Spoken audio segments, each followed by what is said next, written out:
Bhakti, Mish, how are you? To anyone out there who's new, welcome to my living room. Welcome to my channel. My name is Lana Labonte, and I am here to support, uplift, inspire, and hopefully that empowers you to be the best version of you you are meant to be, because that's what we're here for. And what we see in another is really a mirror reflection of what resides within us, because if you spot it, you got it. You can't see something unless you've actually seen it within yourself.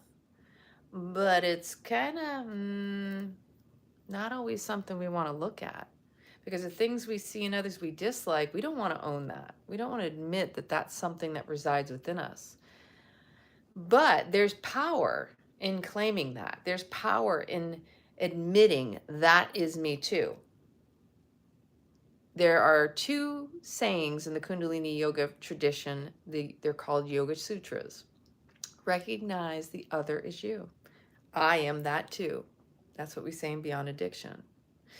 And the other one is, if you can't see God at all, if you can't see God in all, you can't see God at all. And when you add those two together, that's essentially saying that God is in every single thing that we look at. Every person around us has a glimmer of God within them, is a spark of the divine, as are you. So where you may claim to see something you dislike about that person, you're pointing out the worst. Remember, there's three fingers pointing back, because that's a loaded gun right there. And those three pointing fingers back at you, they're pretty dangerous, because the ricochet, the boomerang effect is that what you point at comes right back at you threefold. It's been your past, your present, and it could be your future. And you have to claim it so it doesn't claim or own you or rule over you, because we're so unconscious of so much that goes on. Oh my goodness. Hey, Pamela. Good to see you. We are more unconscious than we are conscious. To the average person walking down the street, going through habitual routine daily, day in, day out. I just saw this wonderful video about the patterns in relationships, where you know how you just kind of want to snuggle up to somebody, but they push you away, and then you move away, and then they try to snuggle up to you and you push them away. The push and the pull in this life is really us going through the motions of routine. Everything that we're experiencing has been an influence upon us. We think we have original ideas, but everything's really been inspired or influenced or manipulated, or everything's a psyop. I heard that the other day and I said, ooh, that's a deep one. Have you thought about that? Have you considered? Psyop means psychological operation. Anything external to you is reflecting back to you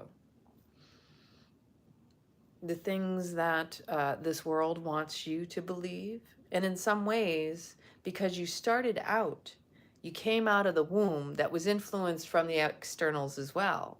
Like when your mother was pregnant with you, you were still being influenced from the external world, from her mood, from what she ate, from the noise around you, the environment she was in.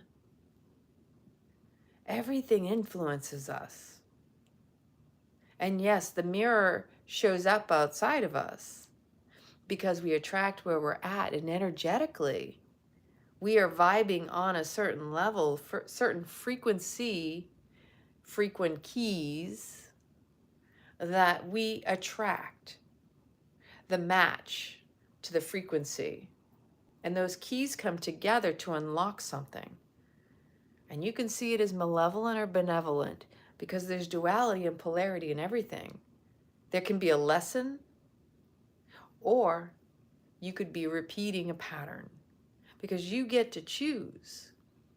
And I heard something the other day I was listening to. This life is essentially like a choose your adventure book. Do you remember those? Where it said, if you choose to go in this direction, turn to such a page. I used to love those types of things, because you could reread it and change your choice and go in a different direction. It's no different than life. Your superpower is your ability to choose. So always remember, there are no mistakes, they're just choices. That when you think you made a mistake, all you got to do is make another choice. And then it's no longer a mistake. It's just a missed take because you decided to go in a different direction. And what is meant for you cannot be held from you because the universe will find a way to get it to you. And sometimes we got to be knocked upside the head a few times, don't we? Like, what the heck are you doing? Like, you've heard the joke where the person was praying to God to save them, and it was a flood, and God sent a boat, a helicopter, all these things. And so when it came to the reckoning and the meeting of God, he's like, why didn't you save me? I sent you a boat, I sent you a helicopter, went through the list. Like, you didn't get the message, you didn't get the memo, you didn't understand the signs. How conscious are we to what shows up to us? Because again, life shows up to us to check in on us, to tune into us, see if we're tapped in and tuned in. And if we're really turned on to the right frequency in the direction that we want to be, we can do whatever we choose. That's the key. The question is, are we choosing? Are we sitting by, waiting for things to happen, trying to magnetize to a certain unconscious frequency? Like, well, I don't really want to try anything new because if I go out and try something new, then here goes the mind. The mind goes into the crazy wheel of what's happened to you in the past that it wants to protect you from repeating. So if the mind starts getting out of whack, you got to move your body because movement is medicine. And if you've got an overactive mind like I do, I get into the gym. I take walks, dancing, writing, art. You have to find a way to harness that crazy monkey mind, because if you don't master your mind, it will master you. It will be your unconscious driver. So we go through the motions of becoming mindful. We slow down. And for some of us, slowing down may be the hardest thing, because we're always running from something. So when we're runners, avoiding certain confrontations, encounters, situations, avoiding ourselves is really what it is. Because when we're trying to escape, it's really ourselves. We don't feel comfortable being alone in our own presence. But yet we go for these relationships. We want a relationship. We want a partner. It's a codependency until you feel good with being just alone by yourself. You really aren't going to be effective for another person until you're good for you.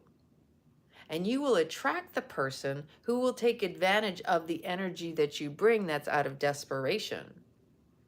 Desperation really calls in predators and people who will feed off of you and suck you dry. I just know this from experience. Don't take my word for it. And please, if you got to experience it for yourself, you get to choose. That's the beauty. Life is all about relationships. And the most important relationship you'll ever have is with yourself. So even the relationships you draw in that you have with others are teaching you about yourself. You got to be your number one, for sure. Anything else after that, if you attract the perfect partner, perfect mate, that's gravy. That's like the icing on the cake, right?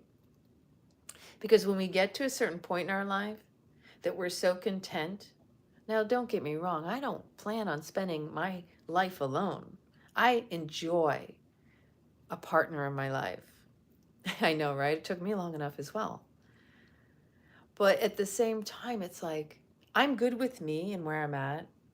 And I took this time, all these crazy years of trying to get right with myself, to recognize the patterns, to get past the insecurities, the fears, the trepidations, the apprehension, the doing out of fear of rejection, the peacekeeper, taking care of everyone else, doing for others who sucked me dry, who didn't reciprocate the same. Because we need to have receptivity in this world. Because if you have it, if you pour from an empty cup, and there are people, they don't have a problem with taking, the only person you have to blame is yourself. And it's not to say this is a blame or shame game. It's just to recognize that the pattern, if it exists in your life, if you are someone who over gives, over commits, you extend yourself to the point of your depletion, your exhaustion, to your demise, to your health. That's been my biggest teacher, my own health.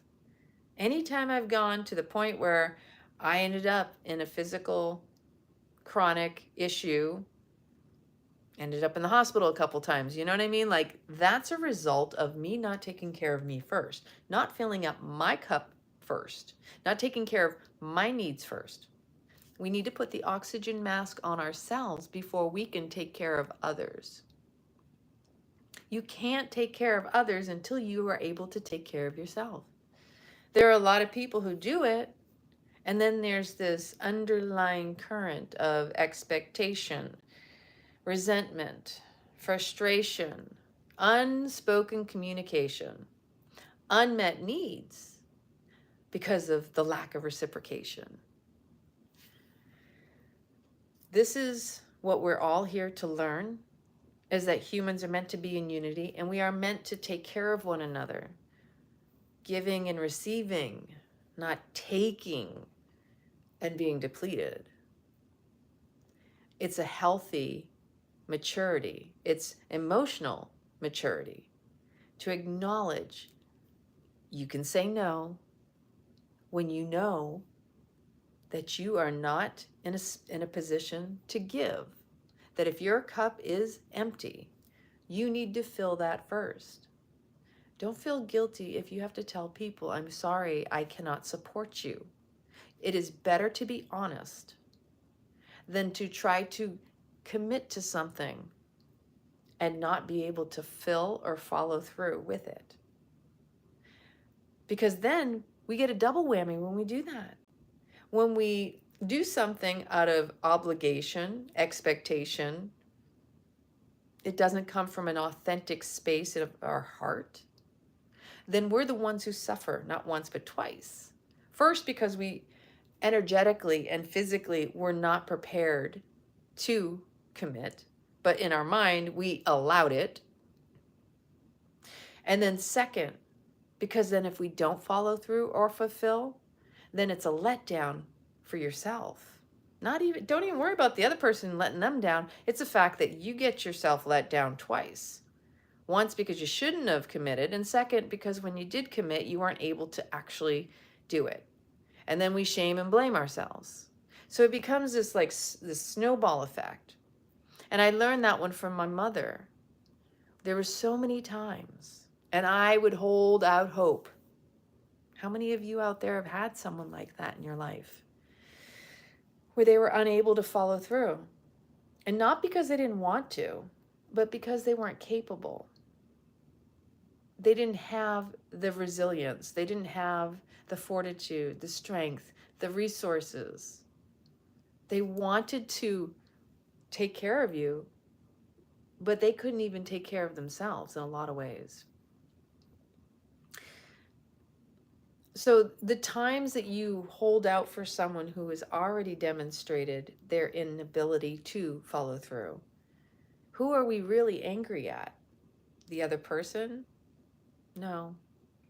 We're angry at ourselves because when we see by their actions their inability to follow through, we acknowledge, oh my gosh, how many times do I have to see it to truly believe it? Don't listen to the words.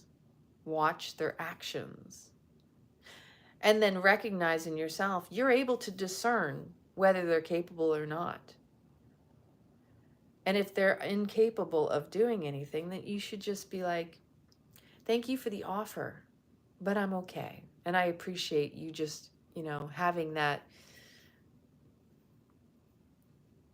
heart to at least offer. Because the problem is that they have to be right with themselves, and they have to be the ones to work on that. You can't fix that for anyone. And if you're someone who's like that too, it's about learning your limitations, your boundaries, and what you're capable of. We want to be able to contribute and help others. That's a basic human need, is to contribute. But not everybody is in a space they can. Not from the place that they feel they should or would like to. Because here we are holding these high expectations of ourselves and usually holding others to the same. So with relationships, and this is a key thing right now. I mean, we're really in a time period of the shadow is showing. This eclipse season that we're in is like serve up on a silver platter. There's no denying it. You can't look away. You can't turn away from it. It's showing you the relationships that are serving you and the relationships that have outgrown you. Now the question is how long are you going to stick it out with the people that been holding out or not following through? What has this particular eclipse season brought to your awareness? I know for myself, a lot of stuff has come up. It's been a rough year. I actually just had an astrology reading today, which confirmed some things to a deeper level than I had really known. It's actually really nice. The more you decode yourself, the more you get to know your influences, your blueprint, your I'm just impressed that there's always something more to learn, and that we are going through seasons and cycles, and we have to acknowledge what seasons and cycles we're in, because if we're not aware of the things that are going on from the inside to the outside. I had one done with Logan in September, October, November of 2021. I actually had the second one done with Robert Phoenix, and he's amazing. I really like the perspective that he spins on the aspects. And I have a cardinal grand cross, like some heavy energy in my chart. And it's nice to have someone read it back to you and show you what you know and tell you more than, to hear it from different perspectives really brings it all together. The one I had done from Logan, I listened to that over and over again because it is so powerful. And so is the one that I had done today. It's important that you get to know yourself. And it's good to have readings done from different people because they're going to have a different spin. And they may catch something another one didn't. And over the years, I've had readings. Over the years, I've had mentors and coaches, specifically because I knew the work I wanted to do on myself. Yeah, to me, it's, again, it's unlocking our codes. And I know myself, but it's just like your friends and my friends, they see me different than I see me. So it's nice to get feedback from someone who is not looking in the mirror at yourself. You know what I mean? Having someone tell you, what are my strengths? What do you see my strengths as? Versus, I think I know all my strengths, but I guarantee we all have blind spots. So to have someone else reflect back to us something that's in our chart, something that's in our code, your human design, your astrology, your Vedic astrology, your Chinese astrology, your cards of destiny. What else did I have done at one point? Like the Mayan calendar stuff. All of that's important. Your numerology.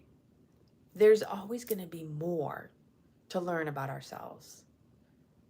because there's so much depth to these human bodies and our soul. And I believe our souls are infinite.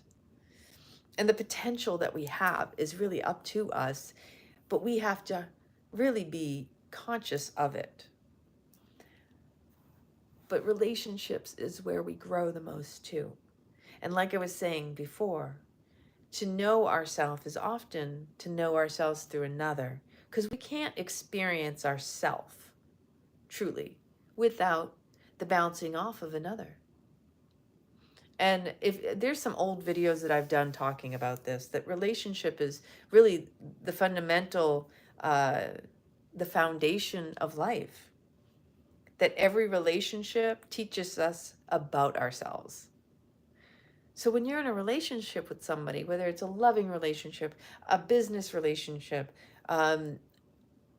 you name it, you know what? It's going to show you different aspects of yourself because of how you interact with those people, how they treat you, how you treat them, how you respond to that environment, how you respond to the way you interact. If you have resistance, if you're loving and giving, that's all teaching you about you.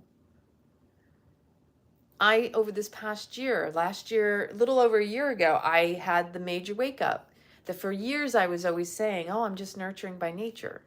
That I'm somebody who's very caring and that people come to me because they know they can rely upon me. Well, that's a true story. But that goes back to an old trauma response. And that my wake up was, wow, I'm over here taking care of other people who are not receptive. I'm the peacekeeper because I did that from the time when I was young, when my parents were at each other's throats. And so recognizing that over this past year has been me repatterning and not overextending, overcommitting, especially in areas that are not to my advantage, not reciprocated.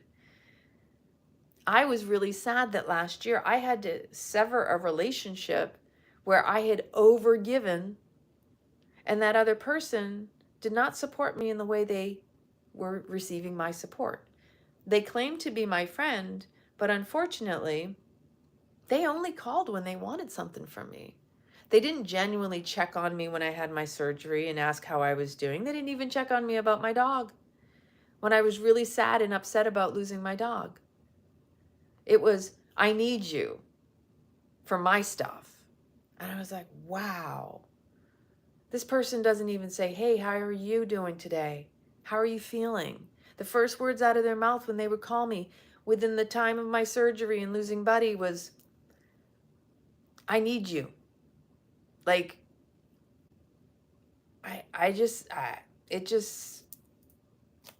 it's not in my being. And I was genuinely hurt to the point where I had to distance myself because it felt icky.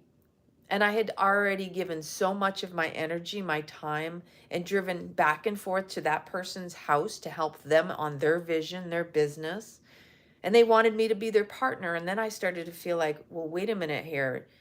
You just want me because you know how I've supported you. You've never once supported me in my vision. And that's really sad because I've watched this person be in a very survival-oriented behavior mode, doing things out of desperation, claiming to want to help people, but yet couldn't even hold me and help me because they never offered it.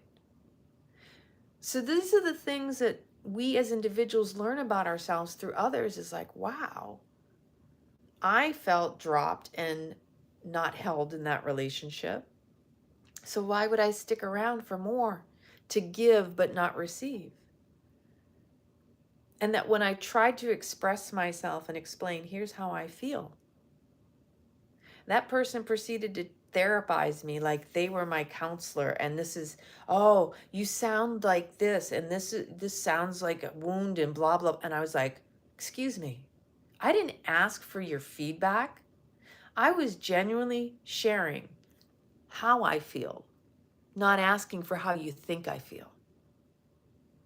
There are so many people in the spiritual community, in the coaching and wellness environment, who fail to acknowledge. Now, I have to tell you that I had to learn this stuff the hard way too. I had a girlfriend have to call me out a couple times when I was in my me stages, because I was there too. You can't spot it if you don't got it. That's why I recognized and I acknowledge it, because I didn't let it own me. I acknowledged that I had gone through this, that I myself have been in the space of only me, or maybe I need to talk too much about myself. But you got to hear yourself. And if you're unwilling to hear your own selfishness, then it's going to basically call you out with other people, and they're going to see it. You're going to think it's not, like I say, you're going to think your shit doesn't show. But the more you deny it, the more everybody else sees it. Your cognitive dissonance doesn't make it go away. Your denial of it in yourself does not let other people see you as you want them to see you. They see you as you are. So again, you going around with the blinders on doesn't serve you. And again, other people are going to see you different than you think they see you, and how you think you're being seen. And this is why it's so important in relationships to get feedback, to ask. Like I said, it's also important you have someone do an astrology reading or any type of decode of your human design or whatever it is, even your Myers-Briggs and all that other stuff. Having someone else who doesn't know anything about you personally is a whole other ball game, because maybe they pull out the card of like, oh wow, looks like you're really good in such and such. Wow, that's so cool that you see that. And then, I was really kind of chuckling, because the way that the things that we were talking about, the first thing that Robert said to me was he couldn't find my phone number. And so he said he had to go look for me. He did a search online. And he went, now I got to tell you, I don't do this very often. I don't usually go looking up my clients online, because I feel like it's kind of cheating. So I didn't really want to, I want to be able to give you a reading that doesn't look like I went and looked up your information to kind of like give me some indicators. But actually that doesn't bother me.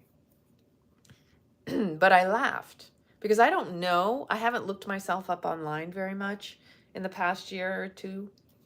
I have looked up some stuff, but I didn't go deep into it. And he was like, wow, you've got quite the interesting background. So I looked at him and I said, oh, my military stuff must have all come up too. Now, it's not like it shows a whole lot, I'm sure, but it's in our charts. It's in our blueprint. It is part of our code. All of the experiences we've had, and even the potential ones that we will experience. So it's really helpful to have kind of a weather forecast of what's coming up. And that's one of the things I appreciate the most. Now, for all the years I've been following astrology, I use it as kind of like a test, a litmus of what I intuitively download and receive as it, like, what's the pulse of the collective today, or what do I feel like something's stirring. So when I listen to astrology, it's like, oh, that's what I was feeling. That makes sense. I don't see astrology as a one and done. I feel like this is the reflection of the collective. This is the energy, the atmosphere that you're going to walk out into. So to know what the weather's going to be like, it's going to rain, you bring an umbrella, right? Same scenario. People are going to be up in arms. You don't take it personal. Mercury's retrograde, there's going to be some issues with communication, transportation, electronics, lemons. And when I say lemons, I mean like things going wrong, repairs, things like that. It's a tool, exactly. And so, oh my gosh, I had friends over a week ago on Friday for the full moon eclipse, that lunar eclipse. The sunset here was phenomenal. I took no pictures. My girlfriends took the pictures. I need to post some things. But it was really cool because My one girlfriend is the wife of one of my high school best friends, and he was also in the Air Force. We graduated together. We knew each other since freshman year in high school, so 1988 to, this point. And she calls me up or sent me a text message, said, I'm going to be in the area this weekend. We want to come visit. She came down with his sister. Both of them are prior military too. She was in the Army. And Kelly, my friend Jason's sister, she was a retired Navy chief. Now, I didn't even know that. I didn't know she did a full, enlistment in the Navy. And then we got to talking about our military backgrounds. And we were both like, oh yeah, I know exactly where you were working. And that was some fun stuff. And then I'm over here recounting some stories and talking about different systems I supported, because I worked on highly classified systems. And as soon as we started talking, it was like all the memories came back. And I told her the stories around some of the people I worked around and some of the power struggles and dynamics I dealt with, the issues with authority, which is in my chart. That it's not even that I deliberately go looking for problems. In fact, I'm mostly naive to it, but it's part of my blueprint that there's just something about me that brings out the authoritarian or the people feeling threatened by me. And even my spiritual name, 𝐒𝐚𝐬𝐬𝐿, means I'm in your face. The beauty of God, in your face. You can't deny it. Well, some people don't actually know what beauty is. Even the dirty, the ugly, what they consider ugly is really the beauty of God. And to me, it's love. But if you can't own that in yourself and someone shows it to you, a lot of people are resentful of that. A lot of people who are not good with themselves feel threatened by those who are. And so if you're solid, you're confident in yourself, and you encounter people who are insecure, you'll know. They'll show themselves. And that was the other thing Robert said to me. He goes, the good thing about you is it's almost like my Pluto. It's like my guardian angel. He says it's like your Pluto brings out, the people's personalities. Like, who they are, because they basically show themselves. Like the disdain, the I don't like you. They show that to me. That makes my life a whole lot easier. Whether it's in a personal, professional, or intimate relationship, that makes my life a whole lot easier to know. And it made a lot of sense. In fact, it was even more like, oh, I really like it now. Now I can really kind of wield that and harness it. And so when you are in these different relationships, you have to own your stuff, your part, because we are operating from our wounds that are unhealed.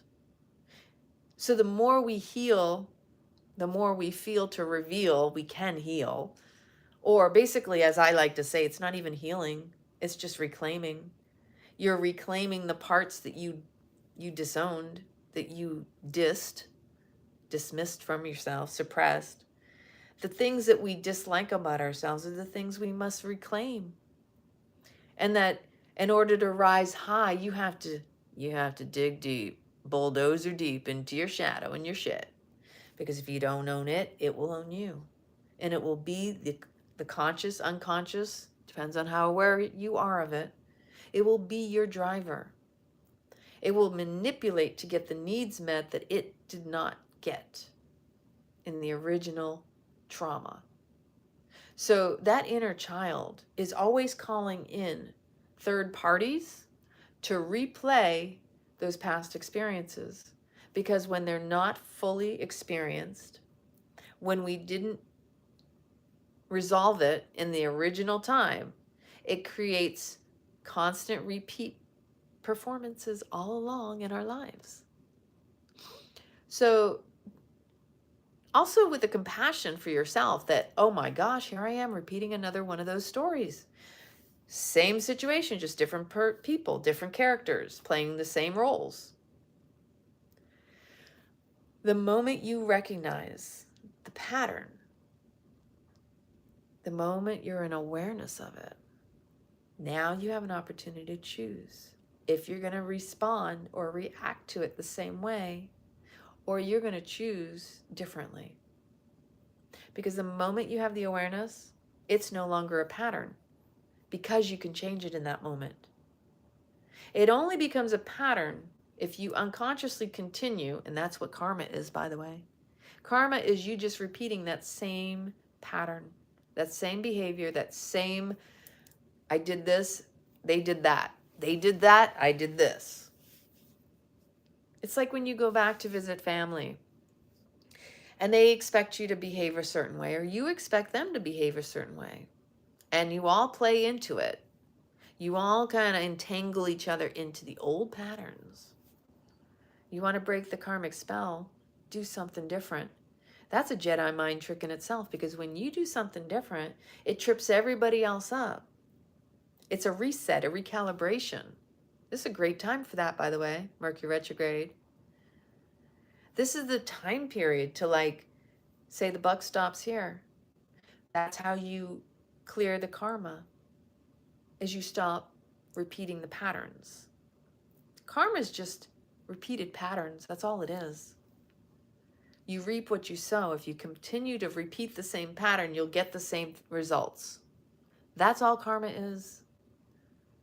If you are continuing to try to manipulate and get your needs met, again, that's karma. You're the one who is responsible for serving yourself with those needs. And when you do for you, you give others permission to do the same thing too. Water time. Let me know in the comments, how exactly had this eclipse affected you, this period of the past few weeks?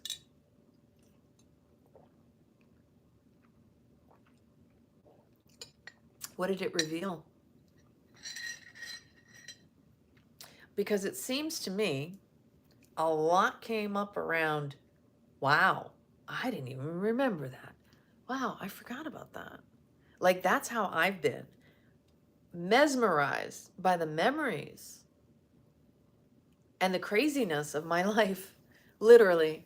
Like when I was telling some of the stories around the environments I worked in, I started to see a pattern that made me wonder, what did I do and who did I piss off? Because I was completely oblivious. And in the boys' club, basically, in the military, you piss one person off, they can make your life hell. And you can end up blacklisted like I was. I'm actually not even sure which company blacklisted me, if it was one or two. But I assure you, they defrauded the government at my expense. So, you know, this has been an interesting time. Hi, beautiful. Oh, yeah. That is generational, isn't it? How hard we are on ourselves. We are the biggest, our worst inner critic. Wow. Yeah. Hey, we're still not done yet. Don't worry. The next 6 months, the next couple weeks, we still should have, we can expect people to be calling us, right? Like, ooh, you're calling me from the past. I mean, I made an attempt. I sent a message revealing how I felt about feeling rejected and dropped regarding my stuff in Italy. I made an attempt that there was unfinished business. Hi, Donna. Good to see you. Because I believe everybody deserves a chance to explain themselves and maybe even come back for an opportunity to clear the past instead of creating more of their own karma. We're all learning, for sure. We're all learning to return to our purity, return to our innocence, inner sense. Get it? Our innocence is our inner sense. It really is that simple.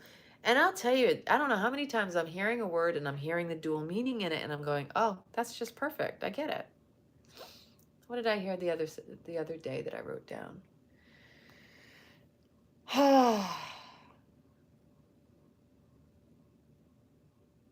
Ah, here's another thing I want you to consider. You can tell the difference between your head and your heart, your body awareness versus your mental dogmatic belief system, BS, right? Oh, that would be fun. I know, all close neighbors. Most of the times, yeah, shadow work's some fun stuff, isn't it? Most of the time, people pay more attention to how they feel about a person rather than how that person makes them feel. You hear the difference? If you're paying attention to the way someone, how you feel about them, that's all in your ego. That's not in your body. The body will respond to your head, but you got to tune in to whether it's a truth telling or if it's a calling out of a lie. Because the head, the ego, but I love you. Hear the I love you. That's the head. It's what gets in the way. But when you know how they make you feel is more important, you can tap into the kinesiology, the truth telling. Wow, they don't make me feel so much love, so why would I love them back? Other than it's a possessive type of love. That's ego. A lot of people do that. Ooh, triggers. Triggers are your work to do. And just sitting down and writing about them, it's very cathartic. Yeah. So that's just basically what I was saying. So this is what's written down. Too often people pay attention to how they feel about a person rather than how that person makes them feel. In their head more than present in their body awareness and wisdom in their heart.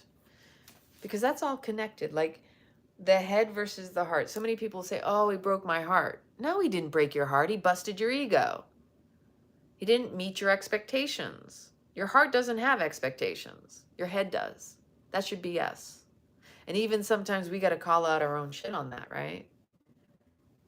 We all do it. Don't shit on yourself. Don't shame yourself. Just acknowledge it. It's a pattern. And you break the pattern when you're in awareness of it. And then when you write down in a journal, where did this originate? Why do I get triggered by such and such?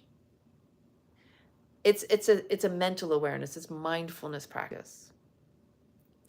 The angry before you realize you're hurt is the frustration and resentment that we have for ourselves for trusting, or the idea that we knew, but we didn't listen to the voice within, right? That's what I've learned from my experience, that if I get angry, it's because I know I didn't listen to my gut. I didn't listen to my inner wisdom, my intuition. And you said I'm mean when he triggers me, and later I apologize for my words. But the question is, we've all done that, right? We do that. It's reactive. We become mean because it's bringing up an old wound. And see, when we're emotional, we become irrational and reactional. So in the abandonment issues. So the question is, has this person ever abandoned you, or are you just seeing the triggers from the abandonment of your past? Maybe the person is triggering you to make you see it in awareness. Yeah, justified. Oh my God, we could totally have a conversation about this. These are the kinds of things that I think come August, I'm going to start up a Women in Wellness 6-month course. And it's a course to bring us together.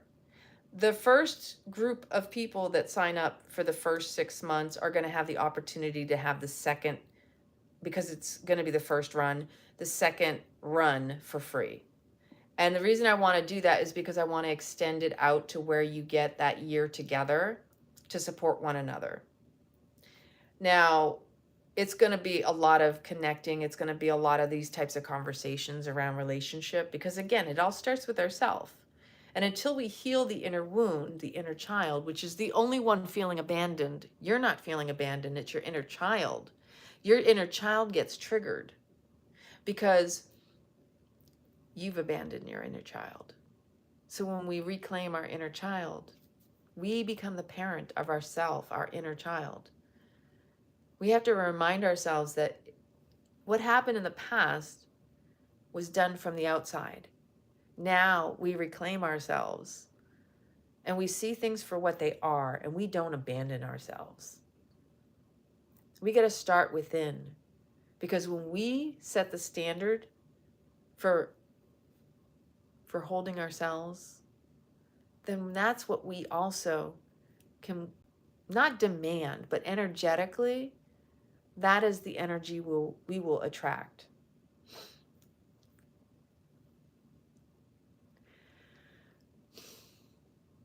The biggest apology we ever need to make is to ourselves. Because the trigger, the reactions that we have are really a response from that, just like an animal that's backed into a corner that feels it's being threatened. That's what a trigger is something is being threatened within you. And a lot of times we don't want to face that. We want to suppress it, push it down, but like that ball in the water, the more you push it down, the more it pops back up in your face. So when the trigger comes up, whatever that is, I get it. I understand. When you've been rejected and abandoned as a child, you think that that's your life story. You're an adult now, and the child within you is just asking you to just acknowledge that that was in the past and that now you got your own back. You are not your past. But the more we tell the story of the past, we repeat it. I understand the lack of communication, and then the question is, are they mature emotionally? Because if we come into relationship with people and we don't know how to communicate and they don't know how to communicate, it turns into this repeating of patterns, right? So a lot of our relationships started out because of trauma bonding. For example, the person who was victimized in their childhood will attract a narcissist, a controlling individual, or a desperate person who just wants someone in their life. They're all codependent relationships. Until we see our own patterns. See, if you, so when they shut down, they're not emotionally mature. Because that's not a healthy way to communicate. But that's a trauma bond. That's a trauma response. Shutting down, stonewalling, leaving, gaslighting, all of that. But it's not about them. It really isn't. It's about you choosing you. We're not broken, honey. We're reclaiming our parts. It's the brokenness that allows the love to come out.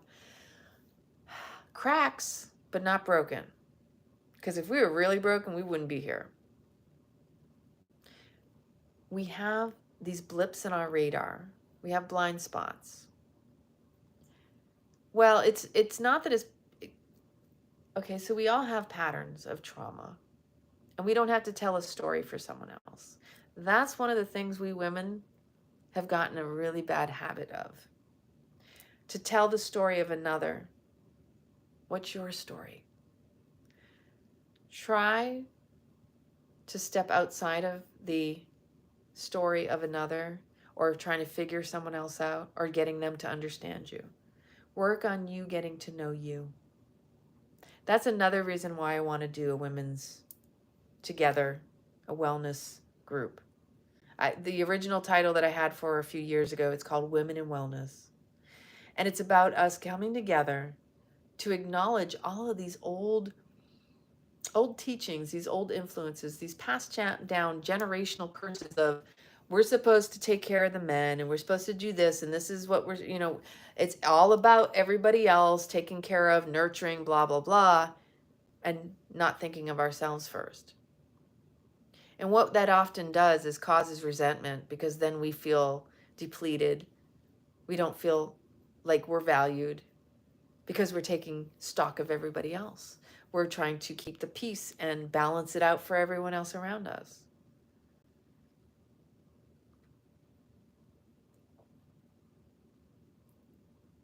And you know, every relationship will teach you about self-love, that everything starts with self. That if you want someone else to do something, you have to start with you first. Nobody ever does anything to us. The reason we have resentment and get upset and triggered is because we allow it. And we're really not upset at the other person, you know. We're really upset at ourselves for allowing it to get to that point. It's like when I was in that abusive narcissistic relationship, and I've been in more than one, apparently. If I look at my patterns, I can see that that last relationship I was in, I saw it from the start. I can tell you every little detail, every little red flag that popped out. And then I look at my Italian boyfriend relationship, and that was the one that woke me up to the pattern that I was repeating my parents' relationship. Wow. I was poking the bear like my mom did with my dad, and it wasn't my behavior. And I was like, I don't want this. This isn't me. This stops. This stops with me. And then when I ended up in that last relationship with the social media partner, it really turned into me being able to acknowledge all those little steps. It did deplete the crap out of me. I'm not denying that. But I was so fixated and focused on wanting to do the social media for the greater good of the people that I thought I was serving. And then he set me up to fail because he was so combative. He was competitive. He wasn't, yes, Donna, you met me through Ridiculously Authentic. I worked my ass off day and night. Everything was coming out of my bank account, out of my pocket. He wasn't contributing anything, and then he proceeded to act like, I'm doing you a favor, I'm building you up. How sad. He didn't pay for anything. And in fact, he left me with a bigger mess than I needed. And debt? Oh yeah, you remember when he went in the group and he proceeded to say that I had made a comment about him paying off my credit cards? He went and he didn't even pay off his credit cards. He racked up all his debt and he just threw it in the garbage. I was paying off the credit cards that I racked up because of him. Anyway, we you know, everybody has a story. And the thing is, we don't want to tell a story that keeps us in that vibration, that low vibration. Lessons learned. Lessons become blessings. And now, as a result of all of that awareness, all that integration, I can honestly say, I can spot it a mile away. There is no denying it. I don't tell myself a story to make me feel like that person. See, I can see your soul potential, whoever you are. I can tell you all your greatest qualities. But I can also look at you and go, but you're not there yet. The wisdom is in learning and integrating and discerning between their potential and their actions. If their audio and video are out of sync, believe them. If they cannot actually follow through, then you may need to go away or let them go away. But also acknowledge that's a major life change, because when you change, especially relationships you've been in for a long time, that's like death. And you have to go through the grieving process. And there is nothing wrong with it because it's the end of a cycle. And that's what this eclipse season is about. Is seriously, truly letting go of relationships that no longer serve you. Whatever they are. It could be work. It could be your community. It could be you moving. Changing locations. I actually feel very called to move. I'm just not in a place that I can move right yet. I'm in the middle of a renovation. Literally a year ago, I was like, What did I just do to myself? And over this past year, I've recognized that it's time for me to travel again, for me to do the retreats. And in the fall, I will have a retreat on the books for Italy, maybe 2. Still, I'm unsure if I'm going to do Tuscany and Lampedusa or one or the other. But the thing is this, life is meant to be lived. It is so not about being stuck in a story, unless it's a story that's living. You want to be the star of your own life, your own show, because we get to choose. Again, like I said, it's like a choose your own adventure book.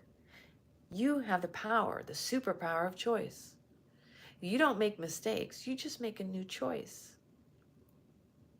So when the mind is over, crazy mind doing the monkey dance, right? It's like, stop that. I have the opportunity to make a choice that will go in a different trajectory. How awesome is that? I like what Michael Sandler says. How can it get better than this? Because that's how we should be thinking. How could it get any better than this? And just think of all the infinite possibilities. And this is the thing, you know, when you have hit your bottom, there's nowhere else to go but up, right? So, you know, I can't say I've ever been homeless, but I know what it's like to have to be resourceful, to have to budget, to make ends meet, to make things work. And during those 2 years with Tom, I can tell you right now, he had no idea how to budget money or how to do anything. And then would try to act like he wanted to control things. And it was like, no. Just focus on the other stuff. Because otherwise you're fucking me up, right? He was crazy. He still is crazy. I don't care what anybody says. But I know a little bit about the fact he's got his shit and he's got unhealed trauma. But he is a narcissist. There is no doubt. No question. So always remember, though, people are going to treat you the way that you treat you and the permission that you give them and how you want to be treated. We allow it. We have to be in awareness of what we're allowing and what energies we're inviting into our space. You know, I have friends who have these beautiful signs over their doors that say, be responsible for the energy that you bring into the space. Because that's how we need to be. We need to be mindful, not just acting like whatever. That is just so unconscious. The more conscious you are, the more magical you are. The more mindful you are, the more you manifest. The more present you are in the moment, the more energy you harness. The power's in the now. It's not in the past. The stories you tell come back to the present. And those stories that you tell are casting your spell. So remembering that if that's a story you want to keep repeating, keep telling the story. Exactly. I am a magnet for miracles in my life. I magnetize. I alchemize. I have energy that comes at me that I harness. It's my fuel. And that's why I titled this Phoenix Energy is Alchemy. Because the download that I got, and I'm working on a Phoenix code thing that basically I got this whole download that the energy of the Phoenix rising, doesn't stoop to low levels to get back at people. It actually takes the energy that is thrown at it, alchemizes it, and uses it as fuel. That's how the Phoenix rises from the ashes. Because it takes that fire, burns everything down. Phoenix doesn't do it. The fire burns those unserving relationships. It's like what I said. May what no longer serve you be burned up, and what is meant for you light you up and lighten you up.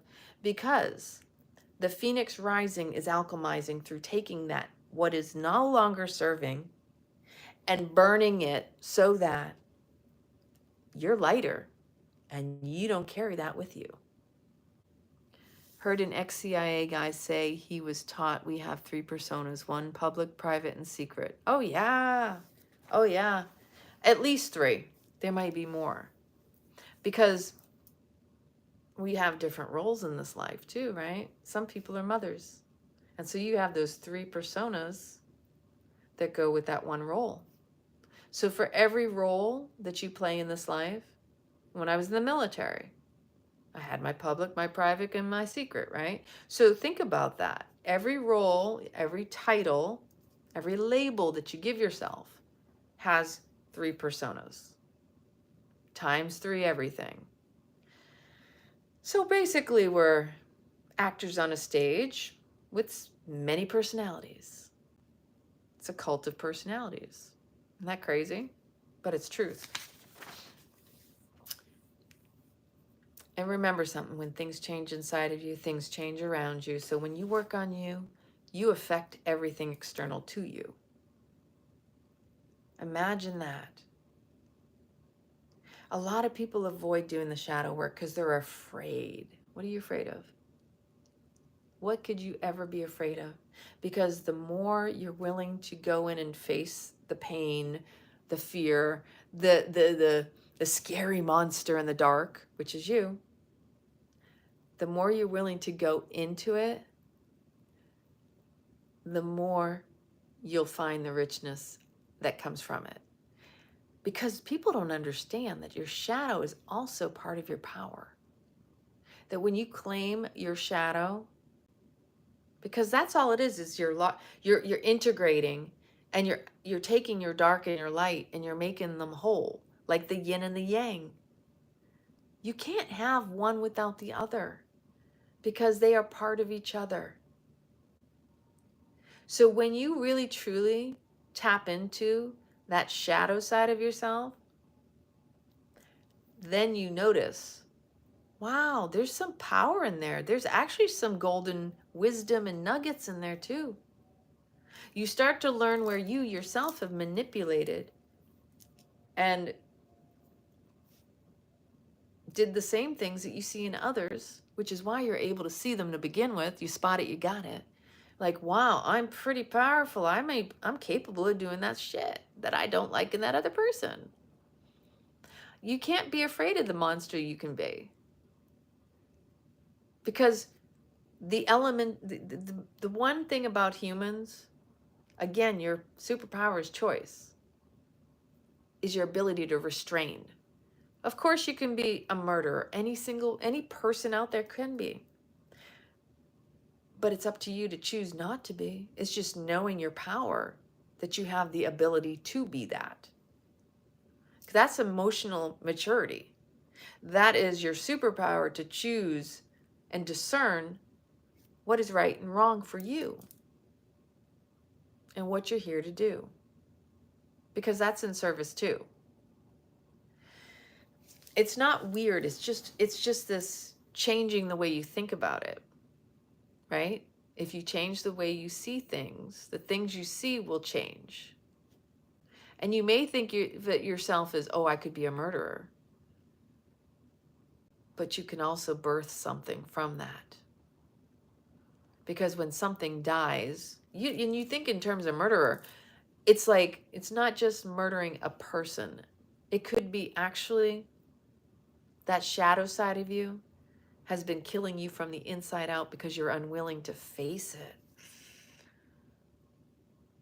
That's an epiphany. That you not claiming it and owning it, it's actually eating you from the inside out, which is where cancers come from. Because it's just like your inner child. It needs to be loved too.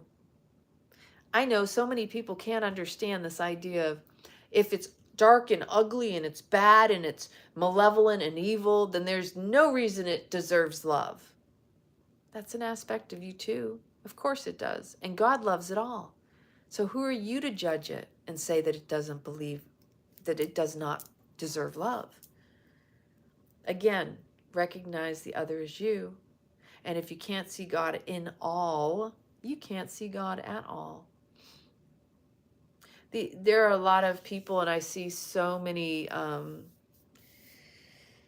message boards, comments, and people's posts and things like that where they just want to condemn the evil in the world. And it's like, oof. I have compassion because I've been to the point where, yes, I had to get extremely angry. Power versus force. Anger shows you care. Again, it's alchemy. You got to take the anger and you have to direct it and harness it into something creative and actually build from that. Because anger can be destructive if you don't. And what are you going to do? Go out and kill all the murderers and all the evil people, or what you perceive as such? The reality is an eye for an eye makes a whole world blind, right? Remember those quotes and those sayings? You're just feeding the same energy if you go there. You're dropping down to those lower vibrations. The way to channel, to alchemize, transform that energy is to love it. Even the unlovable in your mind. What you think is unlovable needs love just as much, if not more. When you see somebody who's angry and bitter, those are the people that need love the most. And they're like that because they don't need, nobody's really extended it to them. And most of us will just turn in the other direction because we try to avoid that stuff because it makes us feel uncomfortable, right? It takes a very strong person to be able to hold the dark and the light and still shine bright. To really hold that sacred space and to acknowledge that they know the pain of both sides. You know, the battle is within. The real war that's going on is in our own minds. And it's a battle for our souls. It's a battle for soul. And our hearts only suffer when we withhold our heart, withhold our love. The more we open, you've heard me talk about this in my videos, like, you really want to change the world? Ask yourself, how and where can I bring more love to this situation? Because ultimately, that always trips people out, trips them up. When somebody you're used to always reacting and acting out and causing problems, you shower them with love, and sometimes it's no words. Sometimes it's you just thinking of them in their happiest place. Seeing them smile, seeing them uplifted, that could change the whole trajectory or the whole experience and encounter that you have with them. So, if you know somebody you're going to meet up with, try this. If you have somebody who has a negative spin on things or is always in their negative Nancy mode and looking for the stuff that's wrong, before you go to see that person the next time, sit down, give yourself a moment, a mindful moment of close your eyes, set an intention to open your heart really, really wide and place them in your heart in that moment and hold them in the most positive, loving light. And imagine all the positive things they have to say. Don't let any negativity come through. Set your intention that when you see them, you're going to have the most fun with them. See how that changes things. Yeah. Oh, I love that. You have to peek at the man in the mirror. I can linger there longer these days. That's beautiful. Thank you, Valley. I love it. I love the poetry in your words. And that's the truth. We all want a little bit of love. We all want more love, actually. And the people who are bitter are the ones that are crying out for it the loudest. And they don't even realize it. That they really just want to be loved and seen. And I know for myself, I typically, because of the different experiences that I've had in my life, because I've had certain types of experiences, I try to extend myself the kindest as I can. My mom was my mom was amazing. She would give the shirt off of her back even to somebody who would probably slighted her or given her problems. But I'm more discerning, and I witness things because of my mom that made me more discerning in certain areas. But in some ways, it's like, I admit there's been a good portion of my life where I'm like waiting for the shoe to drop. Like, I had that lingering for me, worried that someone's going to drop the ball, or someone's going to abandon me or reject me or drop me. Now I'm in the phase of my life where I'm in ease and grace. I'm allowing my life to unfold for me, clearing all the karmic debt. Like, I am outside of the debt department. All of my lineage, my family, me, all the karmic debt is clear. Now I'm calling in out the debts owed to me energetically, because I've paid enough, even the things I didn't even need to pay. This is a beautiful time. Don't ever take anything for granted, because there's a blessing and a lesson in it all. Yeah. Hi, Miss Carly. You're in a phase of your life where I can feel psychically. That's beautiful. That's part of the senses. The 5 senses enhance your intuition.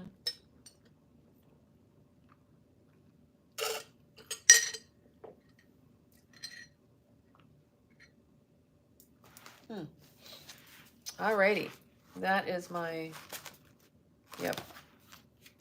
So, yeah, there's my Women in Wellness Online Retreat Sacred Circle outline. Working on all of this stuff. I got a lot on my plate. So come the end of July, beginning of August, we're going to start a retreat online. And like I said, it will be every 2 weeks. We'll meet. It will either be a Tuesday or a Thursday. Those are usually my easier days. And the people who sign up for the first 6 months of it will also be gifted the second one. So you'll get a full year for the cost of one program. So, we're all gifted, dear. We all have psychic abilities, and we just forgot. So this is our period to remember. Everything is reclaiming what we remember in this period. So it's absolutely beautiful that you're acknowledging that and finding that in yourself. So I'm so happy for you. So if this interests you, as far as signing up for the Women in Wellness, you let me know. If you have any questions, curiosity, right? Oh, well, you know what? You don't need to teach what is within. If anything, just your presence. Let your presence be the gift that reveals to others their gifts. That's personally, that's my mission. That being in my presence is actually what awakens your truth and your potent potential within you. That is part of my mission statement, is that I'm not here to teach anybody anything, but just reawaken it within you. Because not everybody's teachable, and not everybody's willing to be taught. But by witnessing an example, right? You lead from a place of inspirational living. You will inspire others to do what they're meant to do. That's the way it should be. So, time for me to go to bed. I love you all. I appreciate you for showing up tonight. Be the lighthouse. Illuminate, radiate. Be the best you were meant to be, where you came here to do. You have a gift, and remember, there's purpose in your pain. Whatever you've experienced is part of what you're meant to do. Huge.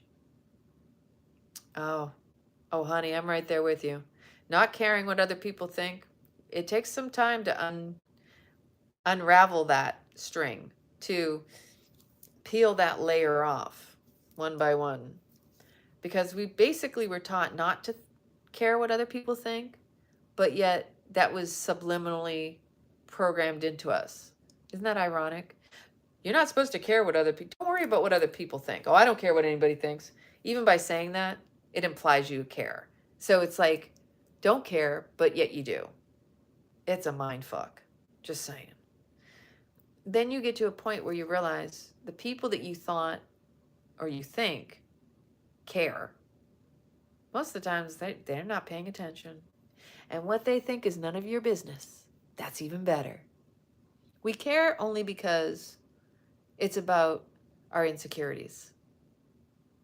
And it's a comparison of ourselves to other people that we're caring about more than anything. We're the ones who are actually judging ourselves. So, aw, thank you, Mish. I appreciate you. So much love once again.